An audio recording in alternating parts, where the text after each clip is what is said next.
Hello, good morning. So Ed, for today natin yung araw na gusto kong i-share, no, kailangan mag-take ka ng calculated risk sa buhay mo. Okay? Ibig sabihin yan, in Tagalog, pinag-isipang panganib. Hindi ko alam kung tama, no? Basta kailangan pinag-isipan mabuti bago mo gawin yung mga bagay-bagay. Halimbawa na lang dito, no, magre-resign ka sa trabaho, no, na hindi mo iniisip kung meron ka bang naipon, meron ka bang lilipatan, hindi calculated risk yan. Ang calculated risk, dapat bago ka mag-resign ng work, una, meron kang lilipatan. Pangalawa, kahit pa paano, pag-isipan mo kung paano may ma-manage yung expenses mo.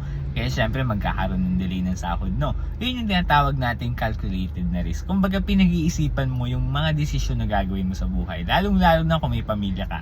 Hindi ka pwedeng basta na lang sumugal kapag wala kang naiisip na plano, no?